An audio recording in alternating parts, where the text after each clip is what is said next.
సుభాష్ చంద్రబోస్ భారత స్వాతంత్ర్య సమరయోధుడు. సాయుధ పోరాటం ద్వారా ఆంగ్లేయులను దేశం నుంచి తరిమి కొట్టవచ్చునని నమ్మి, అది ఆచరణలో పెట్టినవాడు. ఇతని మరణం ఇప్పటికీ ఒక రహస్యంగా మిగిలిపోయింది. ప్రతి సంవత్సరం జనవరి 23న జరుపుకుంటారు.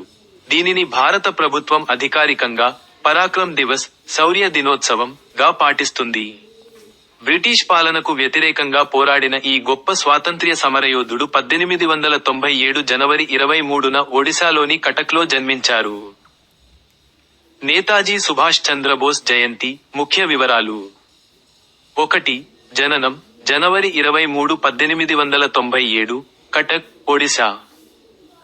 2. బిరుదు నేతాజీ, నాయకుడు. 3. నినాదాలు జై హింద్, మీరు నాకు రక్తాన్ని ఇవ్వండి, నేను మీకు స్వాతంత్ర్యాన్ని ఇస్తాను. 4. ముఖ్య పాత్ర Azad Hind Fauj, Indian national army ను నడిపించి బ్రిటిషర్లపై తిరుగుబాటు చేశారు. ఇంకా 5.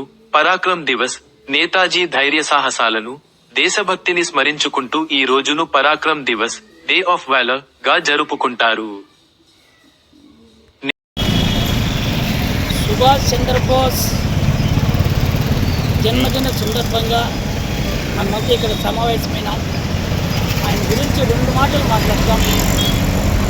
1939, 45 ఈ మధ్యకాలం ప్రపంచమే గడగడ వణికి ఎప్పుడు ఏం జరుగుతుందో అన్నటువంటి సందర్భంలో, అంటే 2వ ప్రపంచ యుద్ధ సమయం 1920లో ఘోరంగా జరుగుతుంది. అలాంటి సమయంలోనే భారతదేశానికి స్వాతంత్రం కోసం పోరాడుతున్న కాంగ్రెస్ సంస్థ ఈ 1942లో ఇదే అదును అనుకుని బ్రిటిష్ వారిపైకి ఒత్తిడి తేవడానికి క్విట్ ఇండియా ఉద్యమాన్ని ప్రారంభించినారు. ఆ ఉద్యమంలో చురుగ్గా పాల్గొన్న ప్రజలు బ్రిటిష్ ప్రభుత్వం చాలా కఠినంగా అణిచివేసింది. చాలామంది నాయకులను అరెస్ట్ చేసినారు.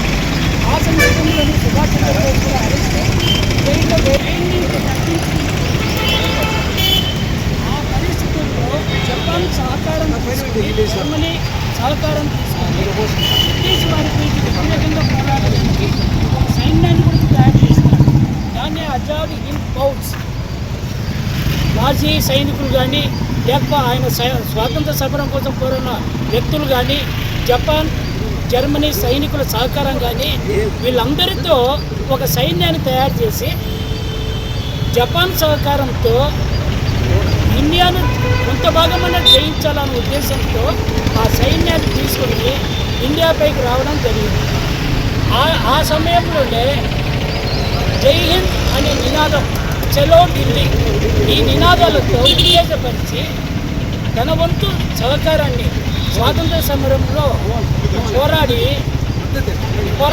అయితే అనుకోకుండా ఈ 2వ ప్రపంచ యుద్ధం చివరిలో, అంటే 45 ప్రాంతంలో ఈ జర్మనీ, జపాన్ ఈ 2 కూడా ఓటింపాలైనాయి.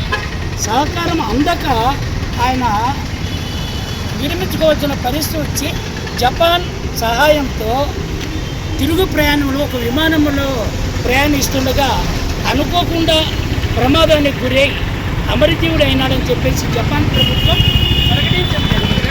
కానీ అది ఇప్పుడే మిస్టరీగానే ఉంది. ఎందుకంటే ఆయన్ని తప్పించడానికి అలా చేసినారని, చాలా కాలం హిమాలయ పర్వత ప్రాంతాలలో తిరుగుతూ జీవించినాడని కూడా అన్నారు.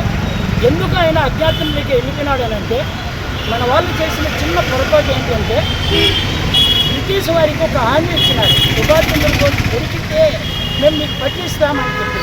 అందుకు ఆయన దొరకకూడదు, వాళ్ళల్లో మనం వాళ్ళ చేతుల్లో మనం చావకూడదు అనే ఉద్దేశంతో ఆయన అజ్ఞాతవాసంలోకి వెళ్ళి అది అప్పటికీ అది ఎలా మరణించినాడు అన్నటువంటిది పూర్తిగా తెలియలేదు. నిజంగా ఆయన చేసిన సాహసం, ఘనకార్యం చాలా గొప్పది. అతివాద నాయకుడు, సమరయోధుడు. కాకపోతే చరిత్రలో ఆయన స్థానం తక్కువ. ఎందుకంటే అతివాదంగా ప్రకటించినారు కాబట్టి, మితవాదంతో స్వాతంత్రం వచ్చింది కాబట్టి ఆయన చరిత్ర మనకు గొప్పగా చరిత్రలో లేదు. ఈరోజు ఆయన జయంతి సందర్భంగా మనమంతా ఘనంగా నివాళులు అర్పిస్తున్నాం. జై హింద్. जय हिंद नेताजी की జై भारत माता की जय। नेताजी की జై